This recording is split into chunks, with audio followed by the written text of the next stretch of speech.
9 days after Hurricane Helene tore through western North Carolina, parts of Asheville were still dark. Not inconveniently dark. Completely dark. No traffic lights, no refrigerators, no medical equipment. Just block after block of drooping wires and snapped wooden poles. The average American loses power for about 8 hours every year. The average German, on the other hand, 15 minutes.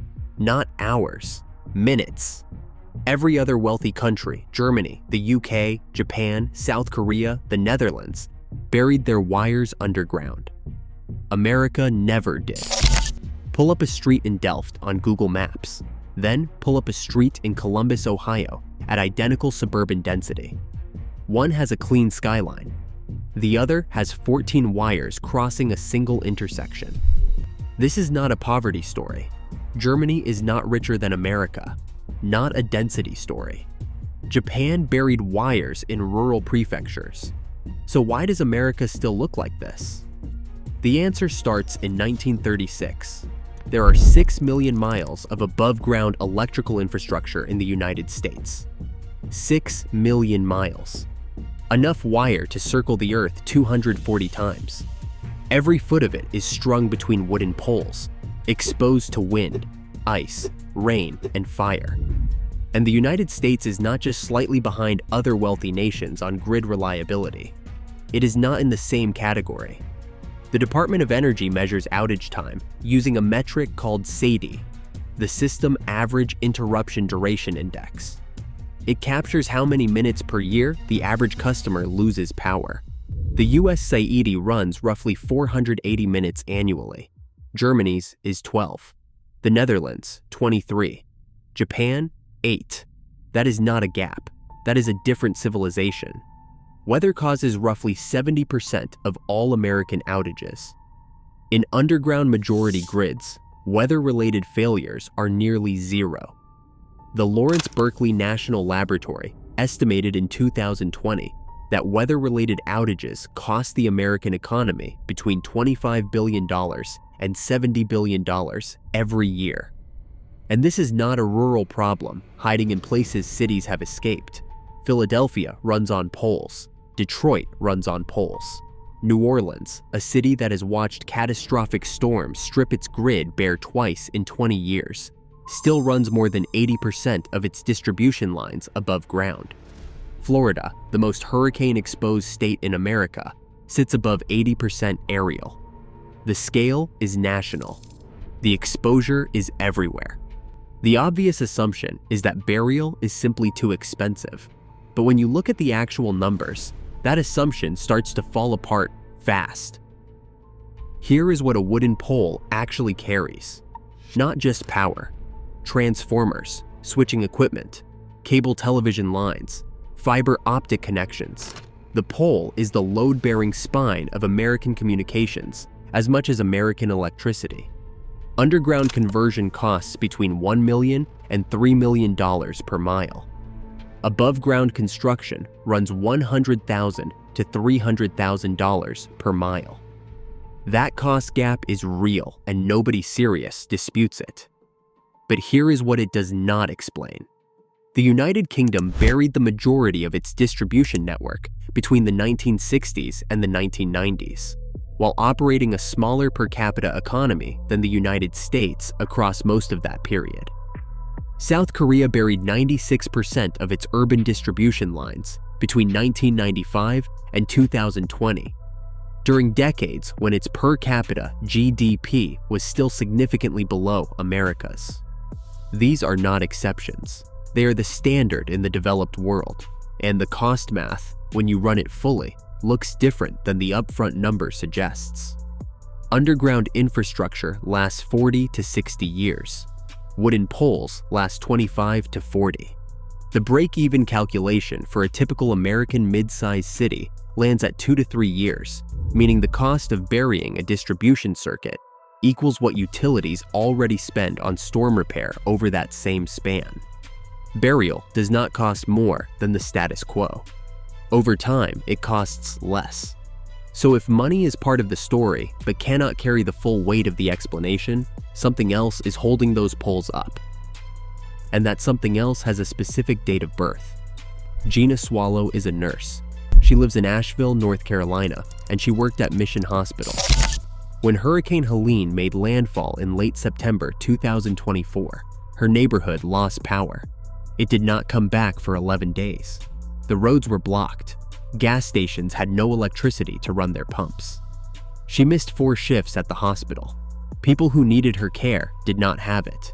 That is what the outage cost at the personal scale. Here is what it cost at the public scale. Duke Energy reported that storm restoration across the Asheville service area exceeded $200 million.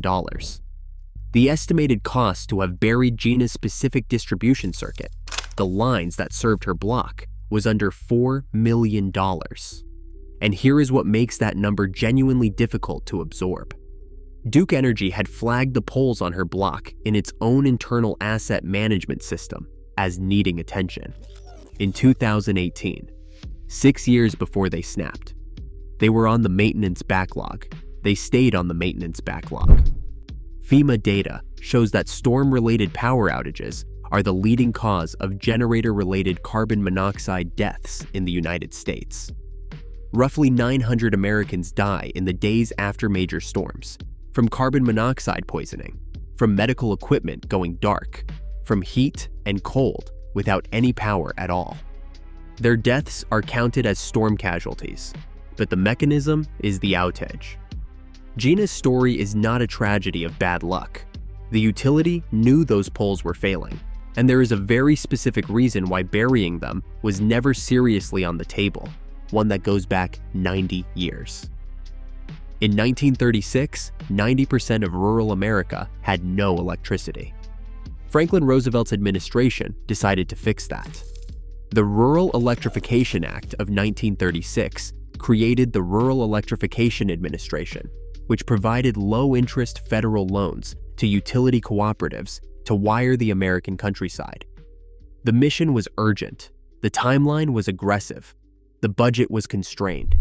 The technology chosen was the only one that could actually deliver at that speed and scale: wooden pole aerial distribution. By 1950, it had worked. 90% of rural America had power. The REA accomplished something extraordinary.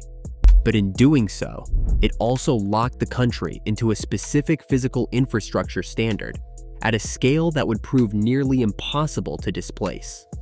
Because it did not just build wires, it built an industry. Pole manufacturers, linemen's unions, engineering certification programs, cooperative utility governance structures, state and federal regulatory frameworks, all of them calibrated around the wooden pole as the default. The country did not merely wire itself. It grew an entire economic and institutional ecosystem rooted in aerial distribution. And here is the turn that changes the meaning of everything that came after. Underground electrical technology became viable and cost competitive by the 1960s. Not after some recent breakthrough, not after decades of additional research. The 1960s. Other countries assessed the same technology, ran the numbers, and began burying their lines. America did not. Because by the 1960s, the pole industry and the utilities operating it were not just infrastructure providers. They were political constituencies. They were lobbying organizations. They were regulated monopolies with a structural interest in the status quo. And the regulatory structure they operated under made that interest very specific. Investor-owned utilities in the United States work under rate of return regulation. They earn a guaranteed percentage return on their rate base, the total assessed value of the physical assets they own. More infrastructure means more return. Every pole is a billable asset. Every mile of aerial wire generates a guaranteed profit. And when a storm destroys that infrastructure, the utility rebuilds and earns a return on the rebuild cost. The storm is not a financial crisis for the utility. The storm is a revenue event. Duke Energy Carolinas billed ratepayers more than $300 million in storm restoration costs following Hurricane Florence in 2018 and Hurricane Matthew in 2016. Billed to the customers, with a return attached. If those lines had been underground, there would have been no destruction, no rebuild, no bill, no return. Once you understand that utilities earn money when poles fail, the lobbying record that follows starts to read very differently. The warnings did not start recently. In 1972, the Federal Power Commission issued a formal report recommending accelerated underground conversion of U.S. distribution lines and explicitly identifying storm vulnerability as a national reliability risk. That was 1972. In 1979, the National Electric Reliability Council identified aerial distribution as the primary failure mode in major weather events. The government's own technical bodies were on record. Then came August 2003. A software bug at First Energy in Ohio triggered a cascade failure that cut power to 50 million people across the northeastern United States and Canada. 3 days without power, $6 billion in economic losses. The Energy Policy Act of 2005, passed in direct response, overhauled transmission grid standards. It left distribution infrastructure, the poles, the neighborhood-level lines that serve actual homes, completely untouched. The Edison Electric Institute, the primary trade lobby for investor-owned utilities, has opposed mandatory underground conversion legislation in at least 14 states since 1990. Florida, North Carolina, Texas, Ohio, Georgia. The lobbying disclosures are public record and traceable. After Hurricane Ian devastated Southwest Florida in 2022, the state legislature proposed mandatory burial requirements for coastal distribution lines. The bill was killed in committee. Florida Power and Light had spent $26.8 million on lobbying between 2018 and 2022. The argument deployed every time, in every state. Burial is too expensive for ratepayers. The same ratepayers absorbing storm restoration costs every 3 to 5 years. But one place in Florida had already answered that argument: Tallahassee. The city of Tallahassee operates a municipal utility, not investor-owned, not subject to rate of return regulation, not structurally incentivized to profit from storm damage. Between 2000 and 2015, it buried most of its downtown distribution network. When Hurricane Hermine struck in 2016 and Hurricane Michael in 2018, Tallahassee's underground zones came back within hours. The surrounding areas served by Florida Power and Light were dark for weeks. Same storms, same state, same geography, different infrastructure, different incentive structure. Tallahassee proved burial was possible and financially defensible. The question was never whether it could be done. The question was always why the investor-owned utilities never followed. The answer is not engineering capacity. The answer is incentives. Something finally moved. After Hurricane Ian in 2022 and Hurricane Helene in 2024, the political pressure became impossible to absorb quietly. The Infrastructure Investment and Jobs Act, signed in 2021, included $65 billion for grid resilience, with a portion directed specifically toward underground conversion projects. Florida passed SB 1794 in 2023, requiring investor-owned utilities to develop formal undergrounding plans. Though the law mandated no specific timelines and set no completion requirements. Florida Power and Light announced its Storm Secure Underground program, committing to bury 10,000 miles of distribution line over 10 years. Duke Energy followed with its own conversion announcements. For the first time in decades, the wires were actually starting to go underground. But look at how. Voluntary undergrounding programs remain governed by rate of return regulation. The utility bills ratepayers for the full cost of burial. Then it earns a guaranteed return on the new underground infrastructure it just installed. It loses some storm repair revenue going forward, but it gains a construction return on every mile buried.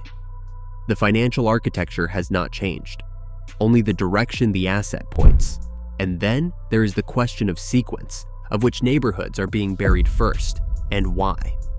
Rate case filings with the Florida Public Service Commission from 2022 and 2023 document the selection pattern. Wealthier neighborhoods, higher income service zones. The rate base value per customer is higher in those areas, which means the utility captures more return per mile of underground cable laid. The neighborhoods with the oldest poles, the most storm exposure, and the households least able to absorb a 10-day outage are moving to the back of a queue designed around profitability, not risk. America is finally burying its wires.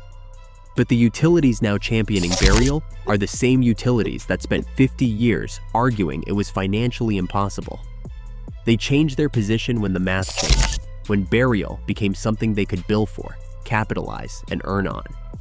The financial logic that produced 6 million miles of wooden poles is now building the underground system meant to replace them. Same architecture, different depth. Go back to Asheville, back to that street 9 days after the storm. The poles are back now. Duke Energy rebuilt them, filed the restoration costs, earned the return. The poles standing in Gina Swallow's neighborhood today are new poles, better poles, probably treated with newer preservatives, rated for higher wind loads. Still wooden, still above ground, still exposed to whatever comes next. The wooden pole was not a mistake made in ignorance. In 1936, it was the right answer to an urgent and genuine problem. The Rural Electrification Administration wired a country that was living in the dark, and that achievement was real. But the system that calcified around those poles, the manufacturing base, the regulatory framework, the lobbying infrastructure, the rate of return logic that made every failed pole a profit opportunity, converted a wartime emergency decision into a permanent design feature of American life. Germany did not bury its wires because Germans are more disciplined. Japan did not bury its wires because Japanese cities are denser. South Korea did not bury its wires because Koreans value reliability more than Americans do. They buried their wires because their utilities are not structured to earn money when a storm brings a pole down. The 8-hour annual outage gap between the United States and Germany is not a technology gap. It is not a geography gap. It is not a cultural gap. It is an incentive gap. One that costs between $25 billion and $70 billion a year. One that kills roughly 900 people in the aftermath of every major storm season. One that was documented, studied, named, and lobbied against for more than 50 years, while the polls stayed up and the bills kept coming. The wires are still up there. Look at any American street. Look at what is threaded between those poles. The power, the cable, the fiber, the whole nervous system of daily life hanging in open air. That is not an oversight. That is the business model.